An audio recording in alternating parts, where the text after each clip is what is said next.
Hello, नमस्कार दोस्तों। आज हम पढ़ेंगे एल्गोरिथम के बारे में। एल्गोरिथम का अर्थ, एल्गोरिथम की विशेषताएं, एल्गोरिथम का उपयोग, एल्गोरिथम में जो फ्लो चार्ट बनता है उसके बारे में आपको विस्तार से बताऊंगा, जो कि आपको अन्य वीडियो में या किसी अन्य जो यूट्यूब वीडियो में नहीं मिलेगा। उसके अलावा आपको विस्तृत से आपको एल्गोरिथम के बारे में बताऊंगा। चलो स्टार्ट करते हैं। एल्गोरिथम का अर्थ, नियमों का सेट, एक सेट जिसमें सीमित चरण और स्टेप होते हैं। कोई भी प्रोग्राम को चलाने के लिए हमें स्टेप फॉलो करना पड़ता है, स्टेप बनाने पड़ते हैं, फॉलो चार्ट बनाना पड़ता है। इसी तरह एल्गोरिथम एक प्रकार का नियम और सेट होते हैं जो किसी भी समस्या को हल करने में या किसी भी प्रोग्राम को चलाने के लिए ये आवश्यक होता है। इसे एल्गोरिथम का उपयोग उनमें होता है। इनपुट, किसी भी एप्लीकेशन को या प्रोग्राम को चलाने के लिए इनपुट देते हैं। तो इनपुट इनमें क्या है, नियम और चरण होते हैं। इनपुट इनके द्वारा देने पर नियम और चरणों के द्वारा आउटपुट प्राप्त होता है। जो नियम और चरण के एल्गोरिथम होते हैं, एक अच्छी एल्गोरिथम के एक अच्छा आउटपुट देती है। एल्गोरिथम को प्रोग्राम लिखने से पहले बनाया जाता है जिसमें एक बेहतर प्रोग्राम बन सके। एल्गोरिथम बनाने के लिए हमें किसी प्रोग्राम को बनाने के लिए पहले एल्गोरिथम बनाना पड़ता है, फ्लो चार्ट बनाना पड़ता है, जिससे कि वो प्रोग्राम रन हो सके, अच्छी तरह से चल सके। जो चाहते हैं या कोई समस्या हल करना चाहते हैं तो वो इसके द्वारा होता है।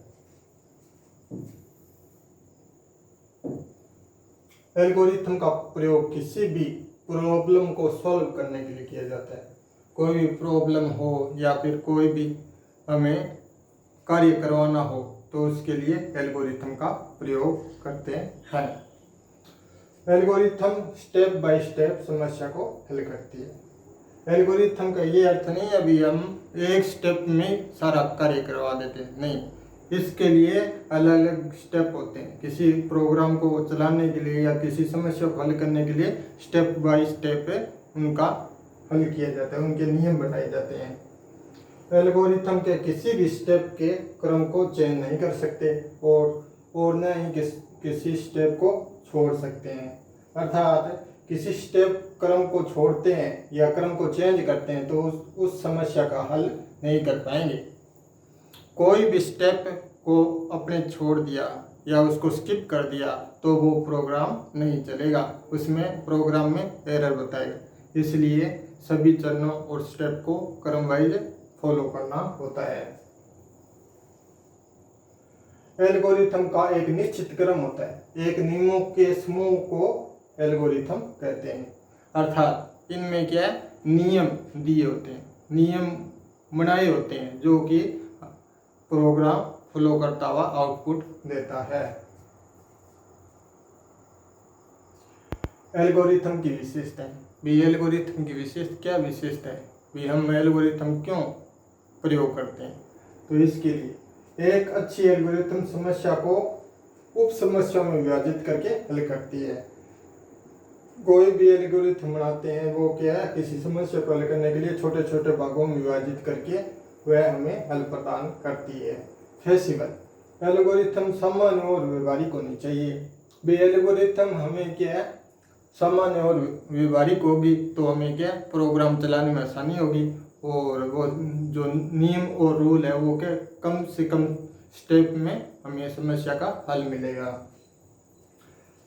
अनएम्बिगियस, भाई एल्गोरिथम सही और स्पष्ट होनी चाहिए। अस्पष्ट होगी एल्गोरिथम तो हमें क्या जटिलता उत्पन्न होगी। वो समस्या जो हम समस्या का हल चाहते हैं या जो प्रोग्राम हम रन करवाना चाहते हैं वो रन नहीं होगा। इसलिए क्या है, एल्गोरिथम स्पष्ट होगी तो हमें परिणाम स्पष्ट मिलेंगे। फिनिनेस, एल्गोरिथम द्वारा किसी भी समस्याओं को कम समय में कम स्टेप में हल करने वाली होनी चाहिए। अर्थात हमें परिणाम जल्दी से प्राप्त हो सके।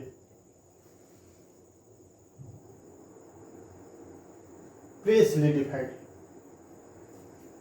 सॉलिडिफाइड का अर्थ है एल्गोरिथम अच्छे तरीके से परिभाषित होनी चाहिए, अर्थात पहले से ही इसे नियम और रूलों को जांच के और अच्छे तरीके से भी उसकी सीमा निर्धारित करनी चाहिए। एक अच्छी एल्गोरिथम अच्छा इनपुट और आउटपुट देती है। अगर हम नियम और रूल अच्छे बनाते हैं तो हमें हमेशा परिणाम भी सही और सटीक प्राप्त होंगे। इसलिए एक एल्गोरिथम है जो नियम है वो पूरे प्रॉपर तरीके से बने होने चाहिए। इफेक्टिवनेस, एल्गोरिथम हमेशा प्रभावी रूप से समस्या को हल करने वाला होना चाहिए।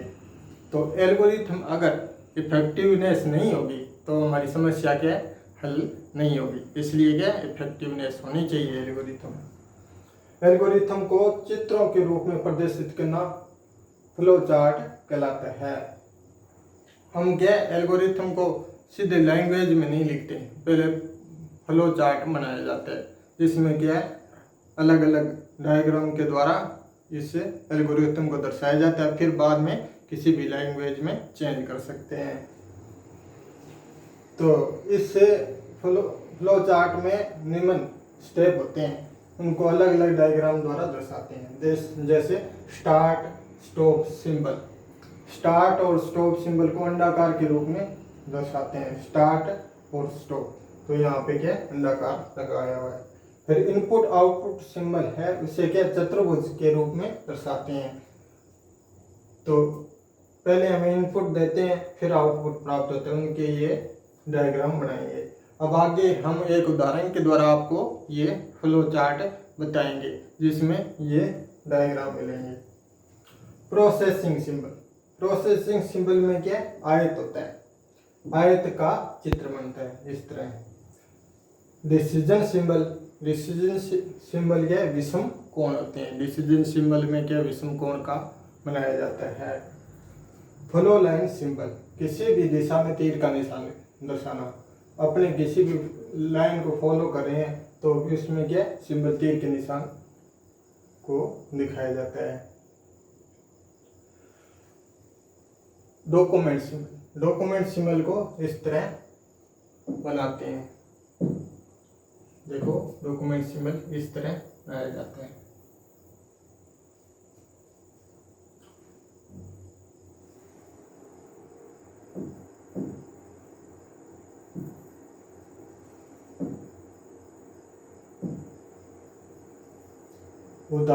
उदाहरण देखो, हम एक उदाहरण लेते हैं। तापमान को फ़ारेनहाइट से सेल्सियस में परिवर्तन करने के लिए एल्गोरिथम और फ्लो चार्ट बनाते हैं। हमें क्या है तापमान दिया हुआ है फ़ारेनहाइट में, हम क्या अब इस एल्गोरिथम के द्वारा डायग्राम के द्वारा हम सेल्सियस में बदलेंगे। तो जो स्टेप फॉलो करेंगे वो क्या डायग्राम के द्वारा आपको बताऊंगा। जैसे कोई भी प्रोग्राम स्टार्ट करते हैं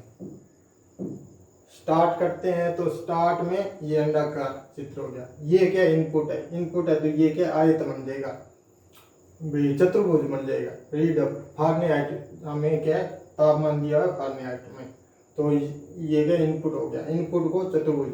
और फिर प्रोसेसिंग फॉर्मूला है, फॉर्मूले को क्या है हम आयत के द्वारा दर्शाएंगे।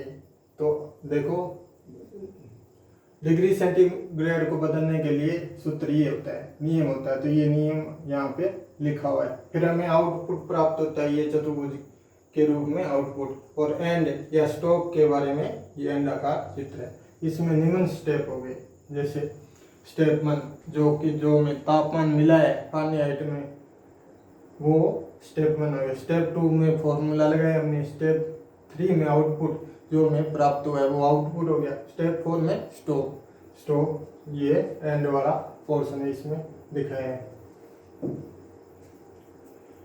एल्गोरिथम का उपयोग भी, एल्गोरिथम हम कहाँ पे प्रयोग करते हैं तो इनके बारे में बताएंगे। उपयोग कहाँ पे होता है। एल्गोरिथम का प्रयोग कंपनी, इंडस्ट्री, प्रोग्रामिंग तथा एआई में किया जाता है, आर्टिफिशियल इंटेलिजेंस में किया जाता है। गणित की समस्या को हल करने के लिए एल्गोरिथम का प्रयोग किया जाता है।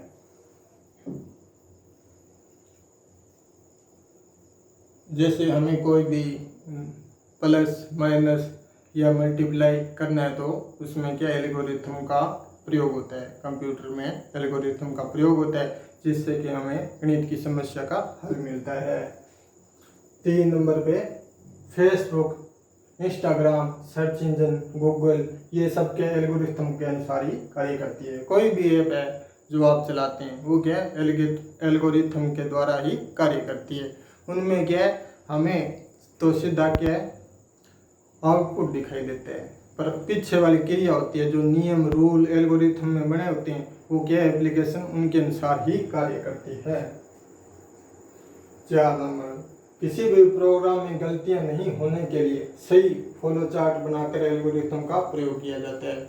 फिर कोई भी प्रोग्राम बनाते हैं, प्रोग्राम को हम बनाते हैं तो उसमें क्या सही एल्गोरिथम, सही नियम, सही स्टेप रख के ही कार्य करते हैं।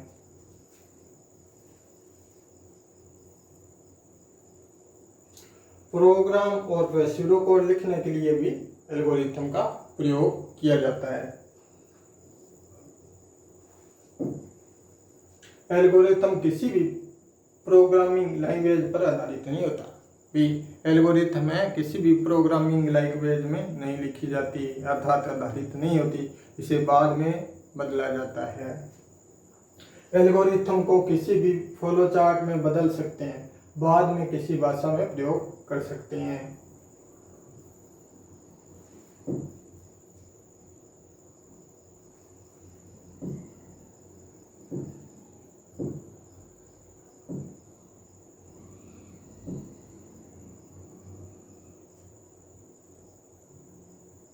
तो धन्यवाद दोस्तों, ये था एल्गोरिथम।